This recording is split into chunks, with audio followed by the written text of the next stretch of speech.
हारने वाले की कभी पूजा नहीं हो सकती।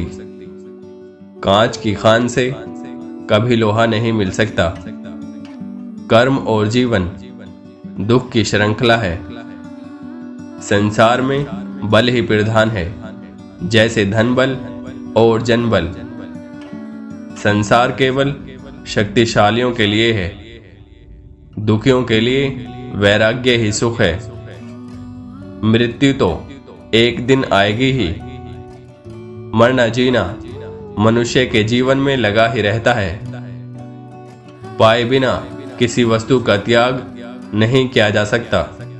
निरंतर प्रयत्न ही जीवन का लक्षण है। शत्रु तो मन की भावना से होता है।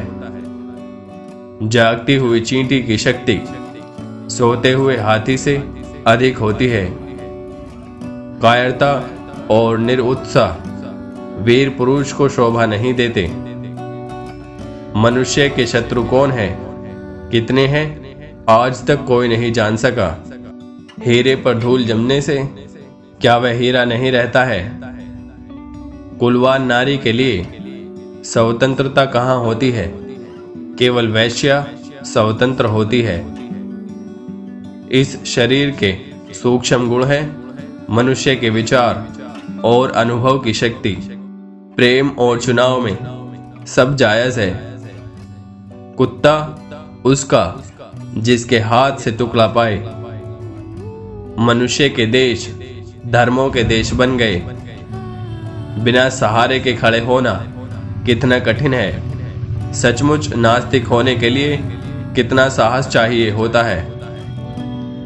अपमान की आशंका से स्त्री कितनी असहाय हो जाती है। पुरुष दूसरे पुरुष से सेवा चाहते हैं, उनके श्रम से लाभ उठाना चाहते हैं, उनका धन छीनना चाहते हैं, रिश्वत चाहते हैं, परंतु स्त्री का केवल निरादर करना चाहते हैं। व्यक्ति समाज के चक्कर में कैसे विवश रहता है। समाज कभी बचा लेता है, कभी डुबा देता है, परंतु सदा निर्मम रहता है। प्रेम भी चाह और भूख ही है। यह चाह और भूख के उपाय की चिंता है। जीवन के आनंद से जीवन की रक्षा की चिंता अधिक प्रबल हो जाती है। मृत्यु क्या है? अस्तित्व का अंत, जिसे कर्म के भोग से सेवा ही करना है, वह सभी की सेवा करता है। आवेग एक वस्तु है और जीवन दूसरी। जीवन की सार्थकता अधिकार और सामर्थ्य में ही है।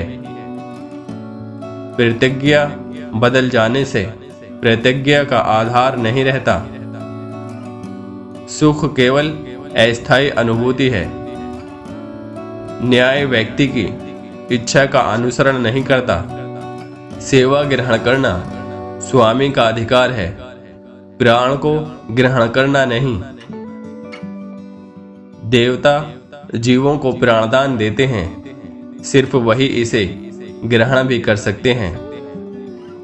परलोक में अधिक भोग का अवसर पाने की कामना से किया गया त्याग नहीं रहता। अमरता का अर्थ है परिवर्तन। जीवित रहते मृतवत व्यवहार करने से क्या लाभ। कर्मफल का अर्थ है कष्ट और विवशता के कारण अज्ञान। प्रयत्न और चेष्टा जीवन का स्वभाव एवं गुण है।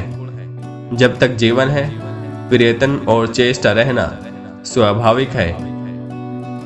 जीवन में एक समय प्रयत्न की असफलता मनुष्य का संपूर्ण जीवन नहीं है। प्रयोजन से हीन कला मोहक रूप रंग के लिए मिट्टी के फल के समान है। कला केवल उपकरण मात्र है।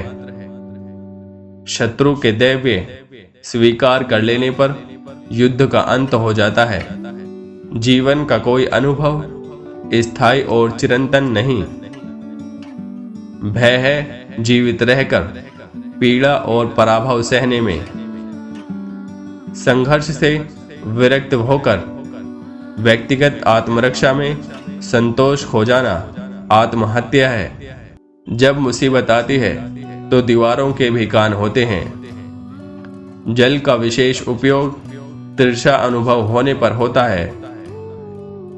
शांति ना तो वैभव में है, ना ही प्रभुता में और ना ही तृप्ति में। शांति तो केवल अनासक्ति में है।